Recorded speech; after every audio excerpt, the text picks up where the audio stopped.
Hi, I'm Brian. Welcome to Autogefuhl and welcome to the drive test for the latest engine in the Skoda Kamiq lineup. The 1.5 TSI petrol with 150 horsepower.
Skoda have really been trying to modernise their range right across the line, and I think nowhere does that show up better than in what you meet when you look at the Kamiq the first time head on. Look at this, these are the daytime running lights. These feel very modern, sculptural and stylish, and for a small crossover SUV they express really a huge amount of personality. Now, unusually for a car in this price bracket, this car comes standard with full LEDs, which is a really nice touch, and it certainly helps the designers make the aesthetic feel uniform throughout. So you've got nice LED daytime running lights here that come right across into this grille. I think there's enough of a visual presence to give you that crossover SUV feel. 4 meters 24 in length, or 167 inches. This car is built on the MQB A0 platform, and what's really interesting about that is it's exactly the same platform as the Seat Ibiza, the Skoda Scala, that's the smaller one of these, and the Volkswagen Polo, but you get the same length that you get with a Golf. So is that geometry going to result in any compromise when it comes to the drive? Well, we'll come on to that a bit later, but before we do, let's talk about this styling. What you get with this crossover is an extra 4 centimeters in ground clearance from the Scala on which the platform is based. Now, if you go with the sport suspension, you're going to cost yourself 1 centimeter.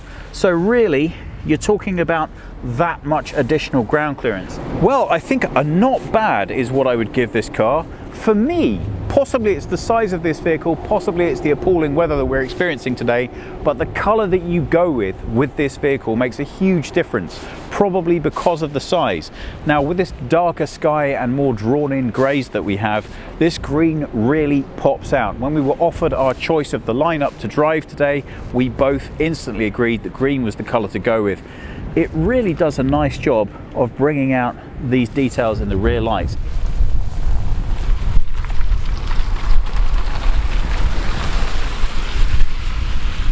Let's take a look and see what's powering this thing. What you are looking at is the latest in the engine lineup, and this is a 1.5 litre TSI petrol engine. It's producing 150 horsepower. It's also a 4-cylinder. If that sounds a bit too much to you, if you want a slightly milder petrol, then you can get one of the available 3-cylinder petrols. They come in either 95 or 115 horsepower. There's also a 1.6 litre TDI, on addition to which there is also a 90 horsepower CNG G-Tech.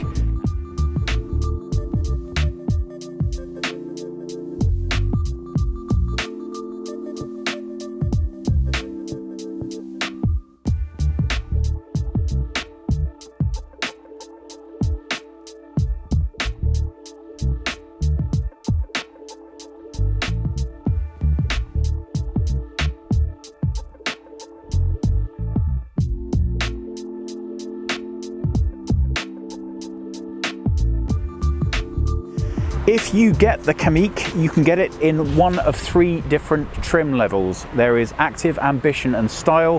What we have here today is Ambition, that's the mid-level trim. But irrespective of what you go for, the styling itself is going to look very similar. And I have to say, given that this is a lower level SUV crossover, I'm really impressed not only with the choice of material here, but also the styling. It really looks not only unique, but really nicely finished. Soft touch materials on the top. These are special sports seats. So aesthetically, they're a lot more impressive within the car than the standard seats. They should offer more support and a little bit more comfort, but they are larger than the standard seats. So the two payoffs for that: firstly, that does reduce your space in the rear slightly, and secondly, it means they won't fully fold flat if you have to fit that longer item into the back. I have massive amounts of headroom here, so I am very comfortable indeed. As the relentless march into the digital world continues unabated, the argument between form and function is as alive and well as it's ever been. So don't panic. If you are still very happily committed to the analog world, you can get the entrance level of this car's display with analog dials. That is still an option. But I don't think that that's necessarily something you're going to want to do. The digital cockpit has really been refined and worked out on this car now. It is now really ready for prime time. So what you're looking at is a 10.25 inch driver's digital cockpit display. You can change all kinds of different settings on there to give you different options to look at. Let me just scroll through a few so you can see. We can change it over to navigation, which is going to allow us to have that right in the middle, and you can change the way the dials look and interact as well. So there's an awful lot to do there. What you're looking at here is the top of the range, and that is a 9.2 inch fully digital display. Now again, that comes in lots of different sizes and shapes and formats, so if you're interested in something maybe with physical buttons a little smaller, you can get a slightly larger than 6 inch entrance level model that may make you feel like you still are able to push some buttons. That said, every single new generation of these systems, the interaction gets that much better, cleaner and faster, and a lot of that has to do with the speed of the processor. Got a couple of nice analog dials here. They are for controlling the temperature, but not the airspeed. If you want that, you have to push this button here. What that does, if we can bring the camera up, Cornelius wasn't expecting this, I can tell you, is give you the option here for changing the fan speed. Apple CarPlay and Android Auto should both be able to work wirelessly.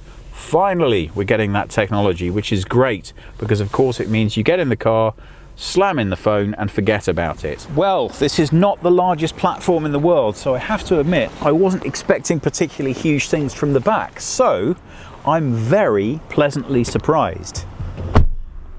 Now, although I have very short legs, I can promise you that Connie doesn't. Connie, what's your height? 1.90. 190. So this seat is set for him to comfortably sit in the front. And you can see, even though I do have these tiny hobbit legs, I still have more than ample room here. So if you are a taller person, you're actually going to be really pleasantly surprised. So the front's spacious and roomy. There's lots of area available in the back. Does that mean that the boot's where they took the space from? Well, bizarrely, no. What you're looking at here is 400 litres of load space. As you can see, for a really quite small crossover SUV, and as you can see, it's not an entirely fat load bay, but I would always go with passenger comfort in a car of this profile over complete usability. It's not an estate, but for a small crossover SUV, the amount of practicality that's been put into this design really is pretty impressive.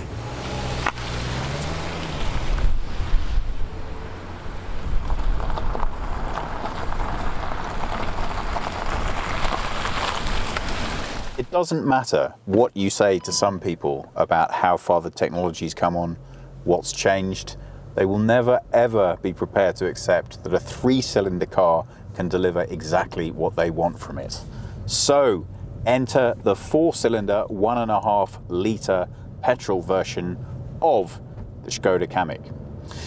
Well, first things first, Of course, it doesn't really matter quite what you do to a 3-cylinder, it's still going to sound like a 3-cylinder. One of the most pleasing things right from the start about this car is, of course, it sounds and feels exactly as you would want. But of course, it's not just about the noise that it makes. And there is the noise that it makes. You also get significantly more power from it. What does that mean?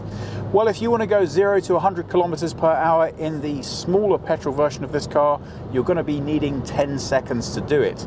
In this one, only 8.4. And I'm not going to lie, you really do feel that difference when you drive it. The engine feels solid, assured, comfortable, confident, and really at any speed that I'm going, if I give the car a little bit more oomph, then I get what I want from it. Now, this car has the sports setup on it, which means I have a slightly lower suspension, and I can change the stiffness of the ride to make it feel more sporty as well. How do I achieve that? Well, I have a mode selection button directly underneath the gear stick. But before we try that out, let's talk about the overall driving experience for the car. First things first, happy to be able to report that the seat is every bit as comfortable as it looks. Now, I'm not the smallest person in the world. Yeah, I know, I could probably do with eating a few less pies, but it's always good for me to be able to test the car seats, not least because my body geometry is so very different to Thomas's. So whenever we both sit in a seat and say that we have a very comfortable experience of it, that's usually a very strong recommendation. I just need to put my demister on for a while, so there might be just a little bit of noise while I defog the screen. So he's obviously a lot taller than I am, he's also a lot thinner than I am, and we both find this seat very comfortable indeed, so that speaks well to it. Whether you think that's worth spreading out the little extra on it, I don't know. The standard seats are actually very comfortable for this car. Now, driving position and road position, excellent. You do have quite a big B-pillar. My only concern with these sport seats is whether in conjunction with that, if your body geometry puts this seat at just the wrong position, you are going to have a very large blind spot. But this car comes with blind spot detection, and I always recommend that for any car you're looking at buying today. It makes a huge difference to your safety, especially if, unfortunately for you, you have just the wrong combination. Now, more powerful engine means that you do have a more assured feel while you're driving, but that can only really be delivered to you well if the gearbox combination is good. I have to tell you, modern automatic gearboxes are so good that I really have to be pushed quite a lot in order to justify going, let me turn that off again, with a manual over an automatic. This car is no different. I have to say the combination of the DSG with the engine hits all the right notes for me. Now, saying that, if you do put it in a sportier mode, and I can show you that right now, the moment I'm driving in standard, if I put it in sport, you can immediately hear very quietly a difference in the engine note, and if I put my foot down,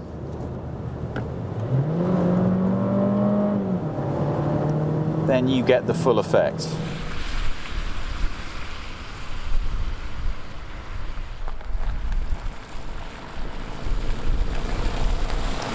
You really do get a lot of what you might be missing from the smaller engine when you drive the 1.5 litre petrol. It's fun, it's peppy, it's crisp, it gives you what you felt like you were missing. I guess where I find it slightly disappointing is just that when I use those extra and additional modes, I don't feel like I'm getting sufficiently enough extra to justify the effort. Show you what I mean. If I bring this back to a stop and I go back to normal mode. Now, you'll be familiar with driving modes in cars. Standardly, if you put your foot flat down, they'll give you everything they have regardless.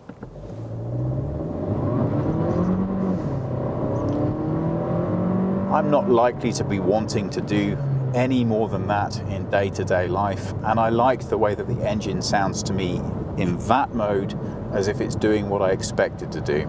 It's a very light car, it's front-wheel drive, so I still have that little wheel spin on the kick-out if I really give it some beans, but there's enough there to make me more than happy. I don't really need the extra. We've been driving around really quite conservatively today, obviously partly because of the weather, but also because of the traffic. And we've managed to achieve a fuel efficiency number of 8.6 litres for every 100 kilometres driven.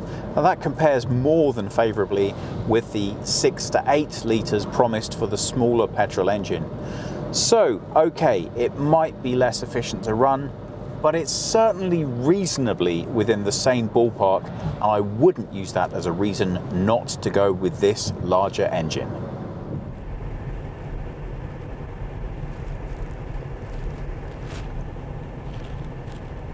Well, that about does it from us from a very unpleasant Dusseldorf under quite challenging filming conditions. So big thumbs up to Connie for all of his endurance today. What do we think about the Skoda Kamiq? Well, first off, we need to have a brief word about pricing. The entrance level price on this car is around about 18,000 euro. This car starts from 26,000 euro, and if you have it set up with all the bells and whistles that we have today, then you're looking at closer to 38,000 euro. Well, that tells you a lot about the smaller car pricing market. The entrance pricing looks very good, but once you start adding spec, bells and whistles, the price very quickly runs away from you. So it's well worthwhile asking yourself before you start speccing one up, do I really need to have that? Which brings me onto this engine. Well, it's great, and I really like driving it. I must stress that. But I have to ask, do I need it? Does this deliver me enough extra that I can justify not only the extra expense in purchasing, but also I have to pay more in tax, and then I have to pay more for fuel, it's less efficient?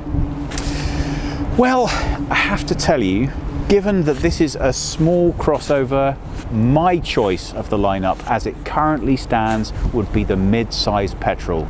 Yes, it's not as peppy.